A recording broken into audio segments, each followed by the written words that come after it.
मायावी को उसकी अंधकार भरी किस्मत पर छोड़ देते, पर नहीं, वाली का बदला पूरा नहीं हुआ था।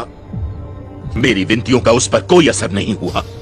वाली का मानना था कि एक वानर का कर्तव्य केवल अपने ही नहीं बल्कि सब राज्यों की सुरक्षा है। इसलिए मायावी के आतंक को जड़ से समाप्त करना पड़ेगा। अपनी जीत का पुरस्कार पाने उस राक्षस का पीछा करते वो उस गुफा में घुस गया। राजकुमार लक्ष्मण, काश उस समय मैंने भी तुम्हारी तरह अपने भाई का साथ निभाया होता, तो शायद आज हम इस परिस्थिति में न होते।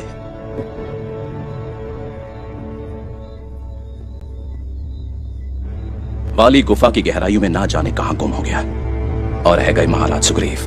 वाली के आदेश अनुसार गुफा के द्वार पर पहरा दें। दिन बदले हफ्तों में, हफ्ते बदले महीनों में और महीने बदले सालों में, फिर भी वाली का कोई नामो निशान नहीं।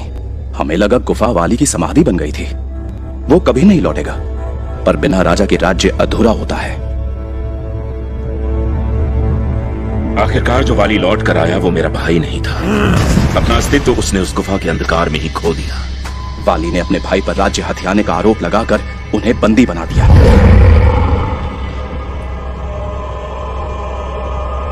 वाली ने अधिकार जमाया अपने मुकुट, अपने सिंहासन पर, और फिर उसने अधिकार जताया उस पर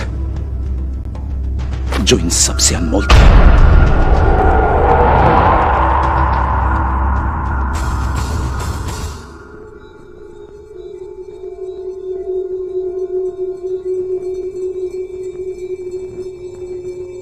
आपकी पत्नी रूमा, रूमा नाम है उसका।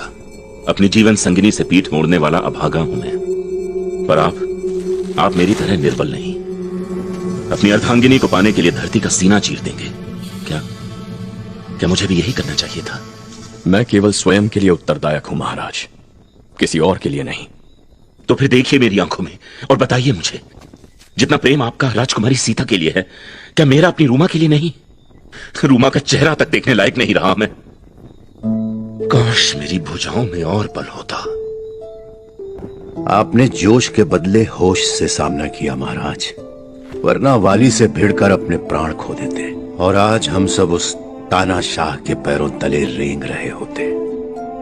एक राजा अपने से पहले अपनी प्रजा की सोचता है, और वही आपने किया।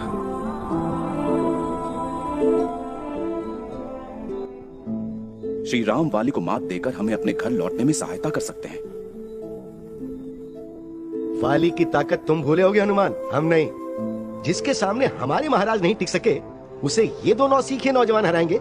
हैं क्या ये? देखिए इन्हें, न सैनिक, न योद्धा, न हाथ में चमकती तलवार, न कंधे पे भारी ढाल। वाली अपना पैर धरती पर पटक दे तो भूकंप आ जाता है। उसकी एक दहाड़ से पेड़ों का हर पत्ता गिर जाता है। कैसे सामना करोगे ऐसे जीव का? तुम तो न देव हो और न ही रक्षक। तुम तो बस वही हो जो दिखते हो, मानव।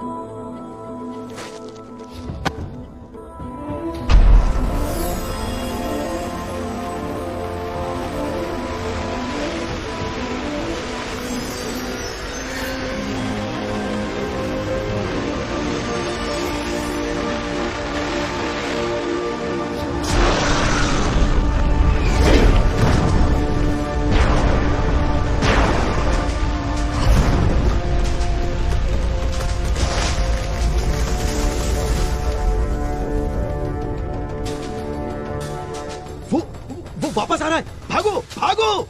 ये भागने की घड़ी नहीं है, जागने की है।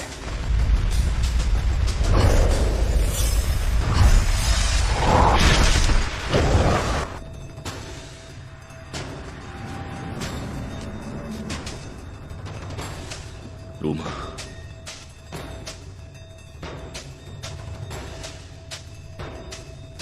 तो तुम्हारे अनुसार उस राक्षस ने कोई निशान नहीं छोड़ा। आभूषण दिखाओ इन्हें।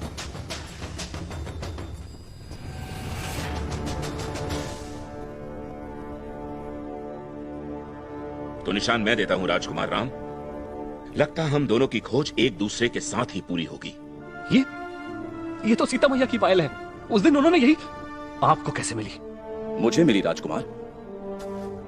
वन पर छाए बादलों में एक पक्षी की चीख सुनकर मैंने ऊपर देखा तो एक पेड़ की डाल पर यह लटका देखा। चीख?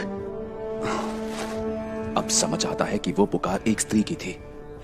काश यह आभास मुझे तब होता तो आपकी खोज उसी दिन समाप्त हो जाती, पर उन बादलों की ऊंचाई को मैं भी नहीं छू सकता था। हनुमान, जिस उम्मीद को हम खोए बैठे थे, आज तुमने उसे जगा दिया है। धन्यवाद। हनुमान ये नहीं जानता कि राजकुमारी सीता का अपहरण किसने किया। वो ये नहीं जानता कि बादलों से भी ऊंचे उड़ रहे उस पुष्पक विमान का सारथी कौन था। लेकिन मैं जानता हूं, आपका दोषी कोई आम राक्षस नहीं है, न ही दंत का वन में बसा कोई दानव। वो कोई और नहीं, अंधेरों का राजा है। हर दानव, हर दरिंदे, हर राक्षस पे राज करने वाला महासम्राट, जिसने स्वर्ग को भी अपने बस में करके देवताओं के शीश झुका दिए। कई नाम है उसके, लोक विनाशक, दशाशन, लंकेश्वर,